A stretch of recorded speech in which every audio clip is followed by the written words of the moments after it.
Okay, well, I thought that was absolutely excellent. I like the way you started with the black screen, but then you had the kind of noise overlapping, the traffic noise and the car noise overlapping, so we kind of knew what was coming next. The close-ups of the car were really, really brilliant. The establishing shots, very, very effective. And immediately you can tell there's very, very tight editing and that you've clearly storyboarded it really, really carefully. You've also integrated the titles into that opening sequence. That tracking shot, which is walking into camera, absolutely brilliant, following her into the house, and very original. And then there's this kind of unfamiliar, you establish some of the key things like the cards, so we knew there was something going on there. And then we had the letter, so we knew there were some kind of clues as to what the story was going to be about, which were kind of minor clues. But then we had the bloody handprint on the mirror, which straight away made us think, you know, this is going to be terrifying. And there were lots and lots of unusual perspectives on things from inside the fridge. There was a brilliant one of the mirror as she went into the room, which again kind of reflects you looking at yourself from outside and your mental state. Hitchcock does that kind of stuff a lot. And then you did a really brilliant iris out when she fell asleep, which again, I don't quite know how you did that, but it was really, really effective.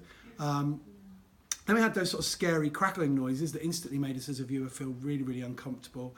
And then she awakened, and straight away I noticed the blood on the cheek, which made me think, oh, it was subtle, but it was there. And then that white noise, which was a bit of a kind of Bart's Enigma code, because you don't really get that on laptops. It's an old television thing, so it's a real signifier of classic horror that I really enjoyed. And then we got the sound and the bloody figure, which instantly ramped it up another notch in terms of tension.